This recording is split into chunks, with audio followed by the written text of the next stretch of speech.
গতকালকে রাত্রে আমি এসেই কথাটা বলেছিলাম, তারা যেভাবে এখানে থাকে অসুস্থ হওয়ারই কথা।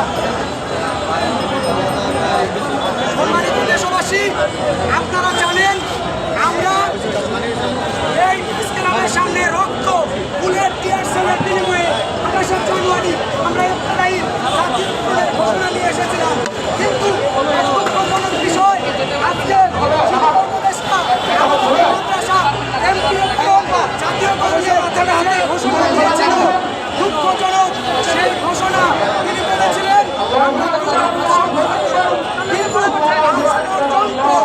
এই ছাত্রদের যে জাতীয় ঘোষণা তা বাস্তবে নেয়নি। আমার মনে হয় একটা অথর্ব ব্যক্তি, এই ব্যক্তি শিক্ষা উপদেষ্টা যোগ্যতা রাখে না। কারণ 65,000 প্রাইমারি স্কুল এই বাংলাদেশের জাতীয়করণ, অথচ এই দেশে 95% মুসলমান, এই দেশে 95% মুসলমানের দেশ, এই দেশে 65,000 প্রাইমারি স্কুলের জাতীয়করণ থাকার কথা কিনা এটা সাংবাদিকদের মাধ্যমে আমি বাংলাদেশের আগমন জনতা এবং রাষ্ট্র পরিচালকদের কাছে প্রশ্ন রেখে গেলাম। আপনারা জানেন রাষ্ট্রপতিকে এই জাতীয়করণের ঘোষণার পরে সরকার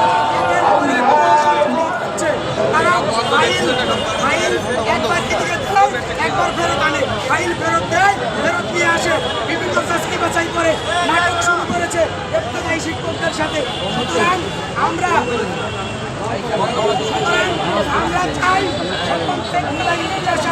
জাতীয়করণ করে সরকার তা আমাদের অধিকার দিয়ে সরকার আমাদের শান্তি শৃঙ্খলার সাথে আমাদের শিক্ষা প্রতিষ্ঠানে যাওয়ার জন্য সুযোগ করে দেবেন।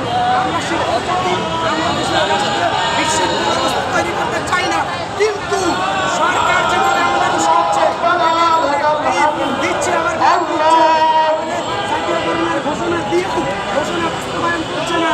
এতে বস্তায় রাষ্ট্রের যিনি শিক্ষা উপদেষ্টা তিনি হয়তো স্বৈরাচার এবং ফ্যাসিবাদ চাচ্ছেন যে আমরা যেন সংঘর্ষে লিপ্ত হই।